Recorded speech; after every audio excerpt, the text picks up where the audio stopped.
Alors bonjour mes chers amis, aujourd'hui on va calculer la limite suivante. La limite quand n tend vers plus l'infini de n facteur de cosinus 1 sur n moins ln de e plus 1 sur n. Donc la première des choses c'est qu'on doit remplacer directement. Donc si on remplace 1 sur n, quand n tend vers plus n tend vers 0, cosinus 0 c'est 1. Ici, quand n tend vers plus l'infini, c'est 0, plus e c'est e, et ln e c'est 1, 1 moins 1 c'est 0 fois plus l'infini, c'est une forme indéterminée. Donc on doit enlever l'indétermination.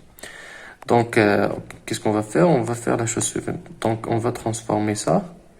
Donc cette n, on va la faire en dénominateur, donc ça fait 1 sur n, cosinus 1 sur n, moins ln e plus 1 sur n. Et qu'est-ce qu'on voit là? Donc, on a presque deux fonctions qui sont différentes l'une de l'autre. Donc, on doit traiter chacune à part. Donc, c'est ça. Donc, on va dire que c'est la limite quand n tend vers plus l'infini de... Et en même temps, on va changer le variable. Donc, la variable, donc c'est 1 sur n, on va la poser, c'est peut-être grand n, comme ça.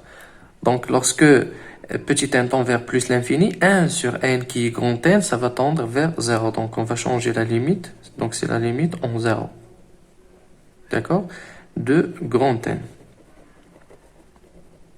Donc, c'est la limite de grand n tend vers 0 de cosinus n moins ln de e plus n sur n. Puis, comme on a dit on va traiter chacune à part. Donc, ça fait la limite quand grand n tend vers 0, plus, ou 0, de cosinus n sur n,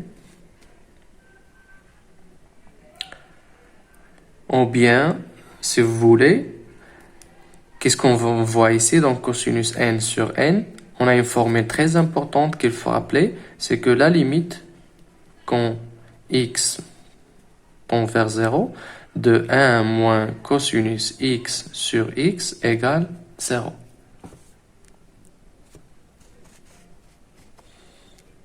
Donc, vous voyez? Donc, c'est ça.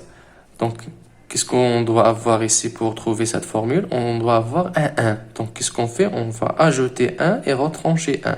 Ou bien retrancher, puis ajouter. Donc, moins ln de e plus n. Donc, ça fait la limite quand n tend vers 0. De quoi? On va donc, c'est cosinus n moins 1 sur n, puis moins ou plus, ça dépend. Donc, on fait par exemple plus 1 moins ln e plus n, le tout sur n. Donc, on n'a rien.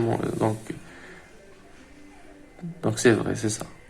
Puis, c'est égal à la limite. Donc, ou bien on calcule directement maintenant. Donc, lorsque n tend vers 0, on va utiliser la formule qu'on a dit. Donc, cosinus n, mais c'est inversé, 1 moins cos. Donc, on va factoriser par 1 moins 1. Et 1 moins cos n sur n, ça va tendre vers 0. Donc, moins 0. Donc, le résultat, c'est 0. Plus la limite de la deuxième. Donc, qu'est-ce qu'on fait donc? On voit ici qu'on a la notion de la dérivée en un point d'une fonction. Donc, le 1, ce n'est rien que... Donc, on calcule la limite en 0 de... Donc, le 1, ce n'est rien que ln de e moins ln de e plus n sur n. Donc, c'est égal. Donc, cette limite est égale à quoi? Donc, ln e, on va factoriser par 1 moins 1. Donc, la limite quand n tend vers 0 de ln de e plus n moins ln de e, le tout sur n. Donc, ça, c'est la définition de la limite de la dérivée en un point pour la fonction ln x. Donc, c'est ça. Donc, ln e plus n moins ln e sur n lorsque n tend vers 0. Donc, c'est la notion de la dérivée en un point qui est le point E.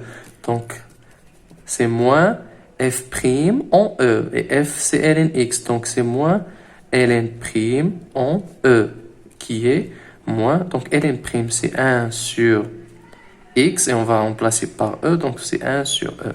Donc, c'est ça la limite.